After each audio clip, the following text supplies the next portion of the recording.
ఈరోజు ఏకుందా 4 గంటల నుంచి వైఎస్ఆర్ పార్టీ కార్యకర్తలు మీద కేసులు పెట్టి మరి టీడీపీ వాళ్ళ మీద కూడా కేసులు పెట్టారు అని చెప్పారు. అటు పెట్టారు ఇటు పెట్టారు అని చెప్పారు. ఇవాళ 4 గంటలకి వైఎస్ఆర్ పార్టీ కార్యకర్తలు ఇళ్ళకి పోయి పిల్లలు లేకపోతే వాళ్ళ పేరెంట్స్ని కూడా ఇబ్బంది పెట్టి గందరగోళం చేసి నాకు ఇన్ఫర్మేషన్ రాగానే కేసు పెట్టి అన్నారు. ఆ కేసులో నేను కూడా నా పేరు కూడా ఉంది అని చెప్పి సో వాళ్ళందరినీ కూడా పెట్టినారు కదా, నన్ను కూడా అరెస్ట్ చేయండి అని చెప్పాను. నా పేరు మీద కూడా ఉంది, నన్ను కూడా అరెస్ట్ చేయండి, మా కార్యకర్తలని అరెస్ట్ చేస్తున్నారు, మనం కూడా చేయమని చెప్పి నేను ఈరోజు స్టేషన్కి వచ్చి కూర్చున్నాను. మరి దానికి సంబంధించిన కేసు నాన్ బెయిలబుల్ కేసు, దాన్ని కూడా మేజిస్ట్రేట్ దగ్గర పెట్టాలని చెప్పి స్టేషన్ 41 నోటీస్ ఇచ్చి పంపించాల్సిన కేసుని మళ్ళీ ఆడ మేజిస్ట్రేట్ దగ్గర పెట్టాలని చెప్పి ఆలోచన చేశారు. దానికి నేను ఒప్పుకోలేదు. నేను హైకోర్టు కన్నా పోయి దాని మీద చేస్తానని చెప్పాను.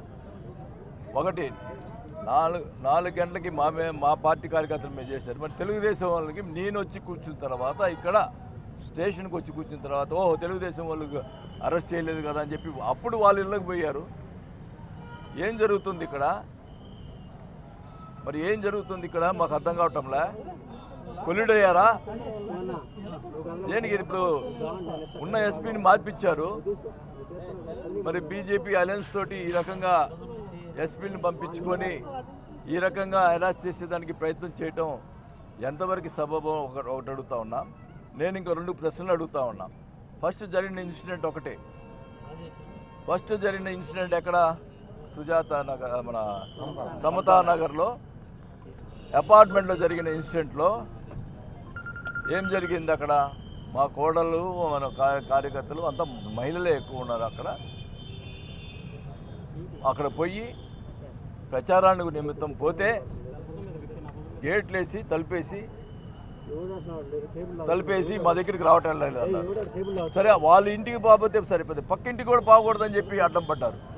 అప్పటికి మా కోడళ్ళు కిందకు వచ్చేసి పోతుంటే అక్కడ వాలంటీరు ఒక ఆమె రిజైన్ చేసినటువంటి volunteer, she is a pregnant అమ్మాయిని పలు రకాలుగా దూషించి బయటికి నెట్టిన తర్వాత కిందకు వచ్చిన తర్వాత మా కోడలికి చెప్తే ఎందుకు ఇలా చేస్తున్నారని చెప్పి మళ్ళీ మా కోడలు పోయి, ఏమో మా వల్ల తప్పేమన్నా అయితే సారీ అమ్మా అని మా పార్టీ వాళ్ళ తరఫున పోయి చెప్తే మా కోడల్ని విపరీతంగా దూషించి నేను చెప్పుకోలేని పరిస్థితి. నాకు తర్వాత తెలిసింది వీళ్ళందరూ, మా కోడలు కూడా చెప్పలేదు నాకు ఏం జరిగిందనేది. వీళ్ళందరూ చెప్తే చూస్తే నిజంగా ఎందుకు ఈ రాజకీయం చేస్తున్నావు అనిపిస్తూ ఉంది. దానికి ఏం మాట్లాడతావు నిన్న జనార్దను? నీచుడా, ఏం మాట్లాడతావు నువ్వు? ఏం మాట్లాడతావు? ఆడవాళ్ళని, మా కుటుంబాన్ని అడ్డం పెట్టుకొని రాజకీయం చేస్తావా? సిగ్గులేదా నీకు? ఏం మాట్లాడుతున్నావు? అంత కర్మ మా పెట్టింది. 5 సార్లు ఎమ్మెల్యేగా అయ్యాను. అంత కర్మ నాకు పట్టింది. నా కుటుంబాన్ని బయట వేసుకుంటావా? అప్పుడు చెప్పుకోలేని చెప్పలేదు నేను నువ్వు చేసిన కార్యక్రమం. ఏం ఆ మనిషి, ఆ ఆడ మనిషి ఎవరైతే ఇది చేసిందో తర్వాత వాళ్ళ అమ్మాయి మాట్లాడిన భాష చూసారా? ఉంది కదా వీడియో. ఏం మాట్లాడింది? లంచా కొడకల్లారా, ఇదే మాట్లాడింది. వైఎస్ఆర్పీ నా కొడకల్లారా, చంపేస్తారా లంచా కొడకల్లారా. ఏం మాట్లాడుతుంది? మాట్లాడుతున్న బూతులు మాట బయటికే ఆమె జనార్దన్ పక్కన ఉండి ఆమె అంతరాలు మాట్లాడుతుంటే మా కోడలు మాట్లాడలేదని చెప్పి ఎలా మాట్లాడుతున్నావు నువ్వు? సిగ్గులేదా నీకు? నేను రాజకీయ మా కుటుంబాన్ని రోడ్డు మీద వేసుకుంటావా?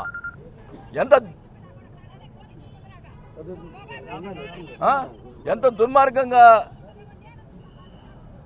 ఆ భాష ఏంది, ఆ దుర్మార్గం ఏంది అంటే ఓపెన్గానే అంతలా తిడుతుందంటే ఎవరు లేనప్పుడు మా కోడల్ని తిట్టలేదని నువ్వు ఎట్లా మాట్లాడుతున్నావు? నువ్వు మా ఆడవాళ్ళని పెట్టుకు రాజకీయం చేసావన్నా నేను? ఏం మాట్లాడుతున్నావు? నీచంగా మాట్లాడుతున్నావు. సిగ్గుండాలా నీకు? అంటే ఆ రోజు ఏం మాట్లాడు ఎస్పీ గారు సరే రెస్పాన్స్ ఇవ్వకపోతే ఇళ్ళ పోయి కొడతాడంట. ఈయన ఒక్కడే మగోడు, ఇళ్ళ పోయి కొట్టే మగోడు. ఆ రోజు హాస్పిటల్ జరిగితే మీ ఇంట్లో పిల్లలు లేరా, మీ ఇంట్లో వాళ్ళు లేరా, ఇంటికి వచ్చి కొడతాడు. మా ఇంటికి వచ్చి వాడు కొడతాడంట. ఎంత ప్రజలు గమనించాలి ఇంత దుర్మార్గం. నేను 30 ఏళ్ళ నుంచి రాజకీయం చేశా, ఒక్కడి మీద ఇబ్బంది పెట్టలా. నువ్వు ఈ రకంగా మా కుటుంబాన్ని మామూలు గురించి కించపరిచి మాట్లాడుతూ ఉన్నావు, నీచగా మాట్లాడుతూ ఉన్నావు. వాటిని ఒక 420 ముండా కొడుకుని నువ్వు పక్కన కూర్చోబెట్టుకొని ఇష్టం వచ్చినట్టు మాట్లాడుతున్నావు. అయినా ఓచుకొని కూర్చున్నా. మా కోడల మీద మా కుటుంబం మీద చేయేసావు నువ్వు. ఎంతవరకు ఊరుకుంటాం? దేనికైనా ఒక హద్దు ఉండాలా. ఏమి ఓట్లు అడగడా? ఇష్టం లేకపోతే ఏవాక ఇంత నీచం రాజకీయాలు ఏంది? నేను అడుగుతా ఉన్నా ఎస్పీ గారిని, ఈరోజు అడుగుతా ఉన్నా, మీ ఎస్పీ ఆఫీస్కి వచ్చి ధర్నా చేస్తే కేసు లేదు అంటే రేపు మేము ఎవరైనా ఎస్పీ ఆఫీస్కి వచ్చి ధర్నా చేయొచ్చా? చెప్పండి. మీ ఎస్పీ ఆఫీస్కి వస్తే కేసు లేదు. ఆమె అంత నీచంగా మాట్లాడితే ఆమె మీద లేదు. వాళ్ళ హస్బెండ్ ఒక పోలీస్ కానిస్టేబుల్, ఆ పోలీస్ కానిస్టేబుల్ ఈ రోజుకి పిలిపిలా, విచారించలా. ఏం చేస్తున్నావు?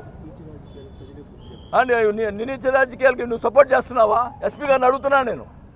చెప్పండి, ఎందుకు వాళ్ళు పిలవలేదు? ఆ కానిస్టేబుల్ని ఎందుకు పిలవలేదు?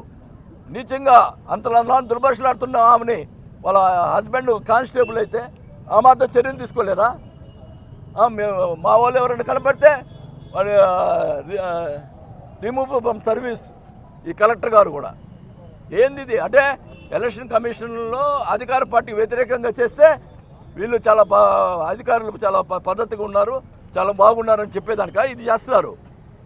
మేము ముగ్గురు ఆర్పీలు ఆమెతోటి తిరిగితే మేము ఫోటోలు పంపించి 10 రోజులు అయింది. ఇంతమందికి యాక్షన్ తీసుకోవాలి కలెక్టరు. ఏం జరుగుతుంది ఇక్కడ? అంటే ఎలక్షన్ కమిషన్ ఏమైనా అంటారని చెప్పి అధికార పార్టీ వాళ్ళకి వ్యతిరేకంగా చేస్తే ఎలక్షన్ కమిషన్ సపోర్ట్ చేస్తుంది అన్నట్టుగా చేస్తున్నారు వీళ్ళు. ఈ ఎలక్షన్ కమిషన్ గారు కూడా ఇది గమనించాలా. Election commission గమనించాలా. ఇక్కడ ఏం జరుగుతుందంటే టోటల్గా అధికార పార్టీ వాళ్ళని టార్గెట్ చేస్తున్నారు అధికారులు. అధికార పార్టీ టార్గెట్ చేస్తున్నారు. అధికార పార్టీ టార్గెట్ చేస్తే వాళ్ళకి ఇబ్బంది ఉండదని ఈ రకంగా చేయటం ఒక కలెక్టర్ గారు కానీ ఒక ఎస్పీ గారు కానీ ఇది మంచి పద్ధతి కాదు. జరిగినటువంటి ఇన్సిడెంట్ ఎంక్వైరీ చేయండి. ఆ అమ్మాయి చేసినటువంటి భాష ఏం చేశారో ఒకసారి ఎంక్వైరీ చేయండి. అవన్నీ లేదు. ఎస్పీ ఆఫీస్ ముందు ధర్నా చేస్తే ఏఎస్పీ గారిని ఏం సార్ ధర్నా చేశారు, దాని మీద కేసు లేదంటే ధర్నా చూసి నేను చూడలేదు అంటాడు. ఇదేమని అసలు ధర్నా చూడలేదంట. అసలుకి అది మాకు మతిపోయింది. ఇదేంది ఇది? ఒక ఏఎస్పీ ఉండి ధర్నా చూడలేదంటే ఏంటి? మమ్మల్ని వేధిస్తూ ఉన్నారు ఈ రకంగా. అప్పుడు అధికారంలో లేనప్పుడు ఈ రకంగా చేస్తున్నారు. ఇప్పుడేమన్నా మేము ఆ రోజు ఎప్పుడు కూడా ఒక పిటిషన్ పెట్టలా. ప్రతిపక్షంలో ఉండి నేను ప్రజల్లోకి వెళ్ళాము, ఓట్లు అడుక్కున్నాం తప్ప మమ్మల్ని ఆ రోజు కమ్మపాలన ఆపినా కూడా నేను ఒక ఎలక్షన్ కమిషన్ పిటిషన్ పెట్టలా. ఈ రకంగా ఇంత దుర్మార్గంగా ఏం మాట్లాడతావు నువ్వు? జరిగిపోయింది. ఒకవేళ నేనైతే అతని ప్లేస్లో ఉంటే నేను చెప్తున్నాను, దేవుడు సాక్షి చెప్తున్నా, సాయిబాబా సాక్షి చెప్తున్నా, నేను అతని ప్లేస్లో ఉంటే మా వాళ్ళు తప్పు చేశారని చెప్పి క్షమాపణ చెప్పేవాడిని. అతని ప్లేస్లో ఉంటే నేను అదే ప్లేస్లో ఉంటే నీ కూతుర్ని వాళ్ళు ఆ రకంగా మాట్లాడితే నీకు ఎలా ఉంటుంది? నా కూతురు అయితే నా కోడలు అయితే ఒకటి కదా నాకు? మా ఫ్యామిలీ గురించి మంచిగా మాట్లాడితే ఎట్లా ఉంటుంది నాకు? నీ కూతురు మాట్లాడితే ఊరుకుంటావా? దానికి మళ్ళా అంటే మా కుటుంబాన్ని రోడ్డు మీద చేసుకుంటావా? ఏం దుర్మార్గం ఇది?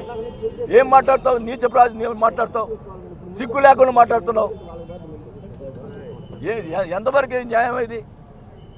ఎంత దుర్మార్గంగా చేస్తా ఉన్నావు?